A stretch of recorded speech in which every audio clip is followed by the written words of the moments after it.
Authorities just a short time ago. George Ree.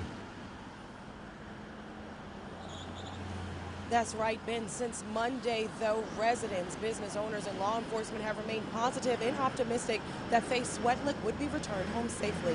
However, just a little bit ago, we heard from the Casey Department of Public Safety that confirmed the worst. Now, let's take a moment to recap how we got to this point today. Monday, around 5 p.m., Faye Swetlick's family reported her missing after seeing her playing in the front yard just an hour before. Immediately after that report, police here in the Lexington County area started the search. Officers went door to door, helicopters were used, canines were used, and even four-wheelers were brought out over the past 72 hours to try and locate the 6-year-old. Wednesday, police released this image of 2 vehicles that police wanted to track down and question the owners. This morning, they confirmed that they were able to get in contact with at least one of the owners of those vehicles. However, later that afternoon, the director of the Department of Public Safety shared the sad news. It is with extremely heavy hearts that we are announcing that we have found the body that the coroner has identified as Faye Maureen Swetlick. We are now treating this case as a homicide. The Casey Department of Public Safety says no arrests have been made at this time. In addition, a deceased male was also found in the Churchill Heights neighborhood. No word if those 2 deaths are connected. Live in Casey, George Ree Godfrey, 7 News. Oh, still so much to learn on this, George Ree. Thank you. Of course, you're going to join us again live at 5. We'll see you then. Of course, we will continue to follow the developments. But, Ben, the thing that stood out to me is when you watch law enforcement get in on a case like this, and they work so hard, tirelessly, day after day, trying to keep the hope alive to find the child. The emotion in his voice was just heartbreaking. Yeah. You absolutely could see it on their face. And we have a number of crews in Casey tonight covering several different angles to this story. We'll have team coverage coming up on 7 News Live at 5. Well, a tornado tore 10 miles across Spartanburg, and finally we have some video to show you. This is first on 7 today. Ben, I just got hold of this video this afternoon. Keep in mind this was a rain-wrapped tornado, so you're not going to see your normal curling tornado that you are used to seeing. On the upper right side of the screen, you're going to watch this thing move into town. That's the J.M. Smith building on the left there. And look at this slowly moving towards Spartanburg. This camera is from the Spartanburg County Courthouse. And you see the system, the lights start to go on because it gets super dark. In fact, there was an eyewitness that told me that as this rain-wrapped tornado moved through town, it got so dark it reminded them of the eclipse. In fact, they said it was even darker than when the eclipse went through.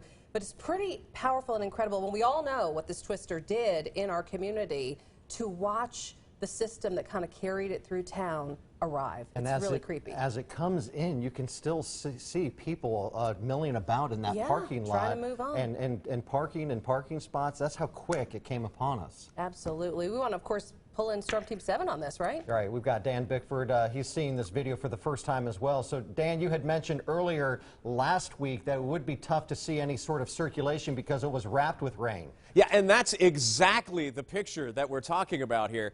That's what most of the tornadoes in the southeast we end up seeing, or in this case, not seeing. Rain wraps around that circulation, so you see it's just this wide wall of rain coming through. It just looks like a heavy downpour, but embedded in that, you had a 100-yard wide tornado surrounded by all that rain, which is important to drive this point home. When there are tornado warnings, don't go outside hoping to look at scenes like this, because it may look okay, but there may be something waiting in there. That's why you need to take those tornado safety precautions and not be milling outside.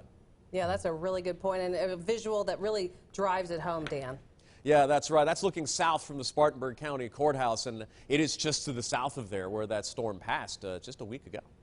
Absolutely. So what's going on weather-wise right now? I know we've had the rain kind of on and off. Are we expecting more?